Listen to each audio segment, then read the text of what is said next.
Hello दोस्तों, मैं अदिति की वाणी यूट्यूब चैनल से।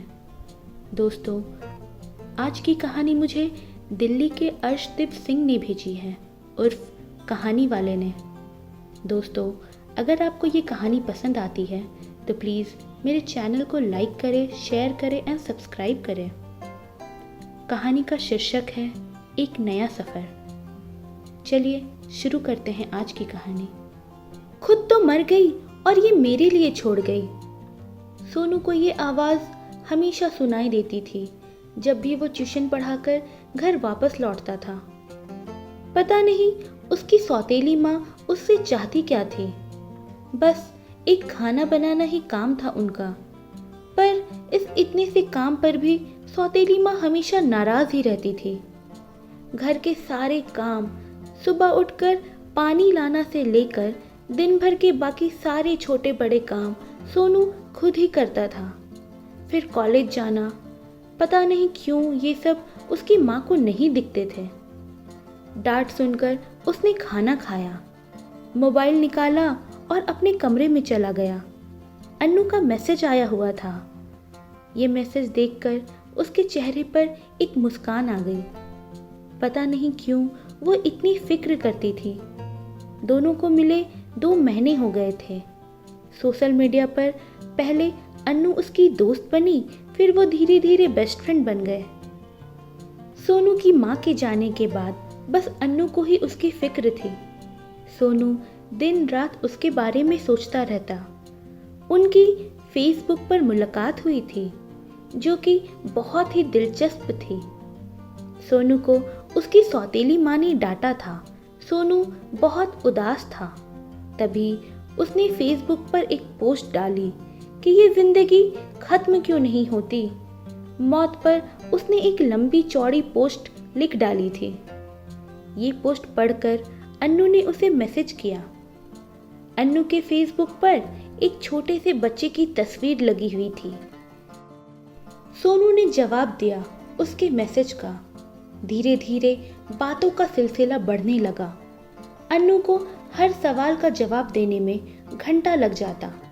कभी तुरंत जवाब देने लग जाती, कभी कभी सारी रात बातें करते रहती, कभी सारा दिन उसका फ़ोन ऑन ही नहीं होता था। उसने कभी नहीं बताया कि वो करती क्या है, बस ये सवाल हमेशा ही टाल देती। इस बीच सोनू की ग्रेजुएशन भी पूरी हो गई थी। अब वो बस ट्यूशन ही पढ़ाता था। सोनू की माँ भी इस बात पर हमेशा चिल्लाती रहती थी कि आखिर कब ये लड़का मरेगा और मेरी परेशानी दूर होगी। अन्नू उसको सलाह देती थी घर से बाहर निकलने की, तो वो बोलता तुम्हारे पास आ जाऊं, तो अन्नू चुप हो जाती थी। एक दिन घर में झगड़ा बहुत ज़्यादा ही होने लगा। फिर सोनू ने फैसला कर ही लिया कि अब वो घर से निकल ही जाएगा। सोनू ने बिना किसी से बात किए घर से निकलने का फैसला किया। रात को ट्यूशन फीस से जमा किए गए पैसे निकाले। कुल 11,000 रुपये थे। अपनी डिग्री निकाली और उसी रात को 10 बजे वाली मुंबई जाने वाली ट्रेन में बैठ गया। सुबह 10 बजे उसकी ट्रेन मुंबई पहुंच भी गई। जैसे ही अन्नू ने गुड मॉर्निंग कहने के लिए फ़ोन किया, सोनू ने तुरंत उसे ये खुशखबरी सुनाई कि मैं तुम्हारे पास मुंबई आ गया हूँ अन्नू। अन्नू ने तुरंत फ़ोन कट कर दिया। सोनू हैरान था। उसने सोचा शायद वो अन्नू को बिना बताए मुंबई आ गया है और इसीलिए उसे ये बात बुरी लग सकती है। पर फिर भी उसने सोचा कि वो तो मुझसे प्यार करती है, ज़्यादा नाराज़ नहीं होगी। करीब 20 मिनट बाद फिर फ़ोन आया। अन्नू का ही था। अन्नू बोली, मैं तुमसे नहीं मिल सकती। करीब आधे घंटे चली इस लड़ाई में आखिर अन्नू मिलने के लिए मान ही गई। अन्नू ने एक पार्क का एड्रेस दिया। वहां पहुंचने में सोनू को 2 घंटे लग गए। वहां पहुंचकर वो अन्नू का इंतज़ार करने लगा। तभी उसके फ़ोन पर मैसेज आया। वो उठकर आसपास देखने लगा। मैसेज में लिखा था कि जहां खड़े हो वहां से बिल्कुल सामने आ जाओ। एक बेंच पर अन्नू बुर्का पहनकर बैठी थी। सोनू ने आवाज़ पहचान ली, हाथ पकड़कर बोला, अन्नू, तुम्हारी आवाज़ फ़ोन से भी ज़्यादा अच्छी लग रही है। पर क्या मैंने कोई गुनाह किया है जो तुम अपना चेहरा छुपा रही हो? जैसे ही अन्नू ने चेहरे से बुर्का हटाया, सोनू तुरंत हाथ झटककर दूर हो गया। सोनू एकदम से घबरा गया।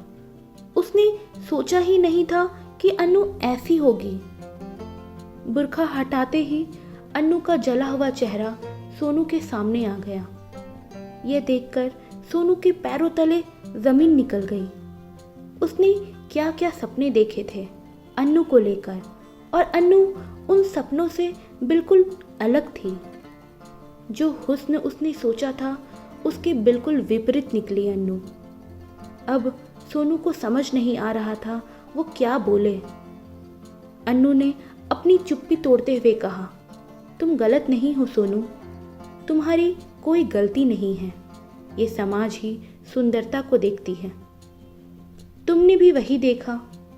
तुमने ये नहीं सोचा कि एक लड़की जो तुम्हें फ़ोन पर इतना हौसला देती थी, तुम्हारे लिए दिन रात भगवान के आगे हाथ फैलाए बैठे रहती थी, पर तुम्हें तो बस मेरे चेहरे पर पड़े हुए दाग दिख गए। मुझे नहीं लगता था कि कोई मुझे कभी प्यार करेगा, बस मैं तुम्हें संभाल रही थी। ये सुनकर सोनू उस पर चिल्लाया, नाटक मत करो ये सब करने का। तुमने मुझे कभी नहीं बताया कि तुम ऐसी दिखती हो। अन्नू ने तुरंत जवाब दिया, ये मेरी गलती नहीं है कि मैं ऐसी दिखती हूँ। तुम्हें लगता है कि मैं तुम्हें अपना लूंगा? भूल जाओ। मुझे ये कहकर सोनू लॉज की तरफ निकल पड़ा। अजीब फितरत है ना इंसानों की। कभी वो आवाज से मोहब्बत कर लेते हैं तो कभी बस चेहरे से। सोनू ने वहां से निकलते कभी नहीं सोचा होगा अन्नू क्या कुछ सहती होगी जिस समाज में रंग भेद होता है। कितनी सारी बातें सोचकर घर से निकला शख्स अभी बस एक रूप को देखकर सब कुछ खत्म कर निकल पड़ा।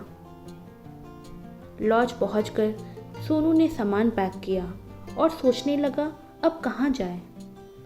बिल देने जब वो रिसेप्शन पर आया, उसका बिल दिया जा चुका था।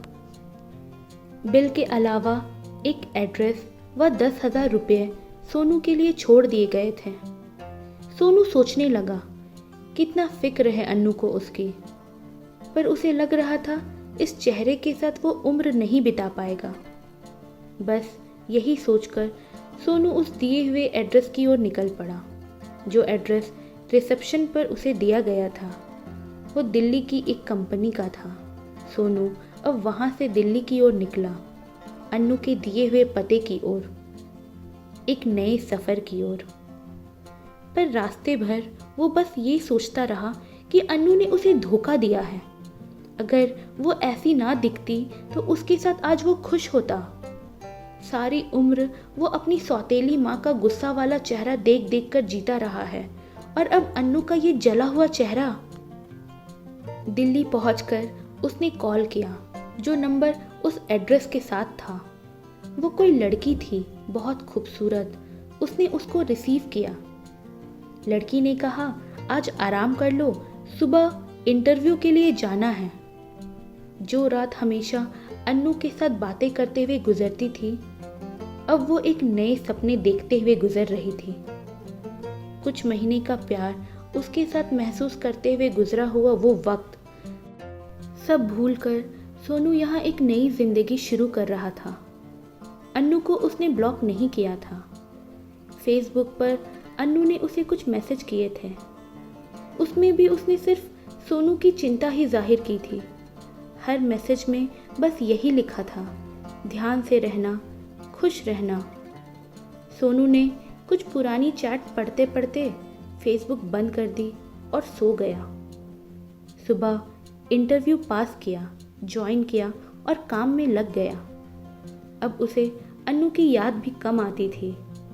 सोनू धीरे धीरे काम की वजह से अन्नू को भूलता जा रहा था। तभी उसकी मुलाकात ऑफिस में नेहा से हुई। नेहा ने भी उसके साथ ही ज्वाइन किया था। नेहा जब से ऑफिस आई थी वो हमेशा परेशान ही रहती थी। धीरे धीरे सोनू और उसकी दोस्ती हुई। धीरे धीरे दोनों में प्यार भी हुआ। इन दोनों का राहुल नाम का एक फ्रेंड भी था। राहुल ने इनके प्यार को देखकर कहा, क्या मैं नेहा के घर तेरे लिए बात करूं? सोनू ने बिना सोचे हाँ कर दिया। नेहा के घर वाले भी बिना किसी परेशानी के मान गए। सोनू बहुत खुश था। वो राहुल के साथ पार्टी कर रहा था। कुछ 2-4 ड्रिंक पीने के बाद राहुल ने बताया कि शहर के एक अमीरजादे को नेहा बहुत पसंद है, पर नेहा उससे शादी नहीं करना चाहती है। इसीलिए नेहा के मम्मी पापा को जल्दी है कि नेहा की शादी किसी अच्छे लड़के से हो जाए, और उन्होंने तेरे लिए हाँ कर दी। उस अमीरजादे ने भी धमकी दी है कि अगर नेहा उसकी नहीं हुई तो वो उसे किसी और की भी नहीं होने देगा। सोनू को लगा कोई बात नहीं, जल्दी ही सब ठीक हो जाएगा। अब नेहा और सोनू दोनों प्यार में थे। उनकी मुलाकातें बढ़ने लगी। इस बीच सोनू को कभी भी अन्नू की याद नहीं आई। एक दिन नेहा और सोनू पार्क में बैठे थे, तभी किसी ने उस पर कुछ फेंका। इससे पहले वो कुछ समझ पाता तब तक बहुत देर हो चुकी थी। दूसरे ही पल उसने खुद को हॉस्पिटल में पाया। दूसरे दिन जब वो होश में आया तो उसे पता चला नेहा देश छोड़कर जा चुकी है। जब ये बात उसने सुनी उसका दिल ठहर सा गया। एक हफ्ते बाद वो अन्नू के पास हाल जानने पहुंचा। अन्नू की दोस्त से अन्नू का एड्रेस लिया और मुंबई पहुंच गया। वहां देखा तो अन्नू की शादी हो रही थी, बहुत ही हैंडसम से लड़के के साथ। सोनू खुद को आईने में देख रहा था। उसका चेहरा बदसूरत हो चुका था। इस बार ना उसके पास नेहा थी और ना ही अन्नू। अन्नू भी उसे छोड़कर एक नए सफर की ओर निकल चुकी थी, जैसे एक दिन वो निकल गया था।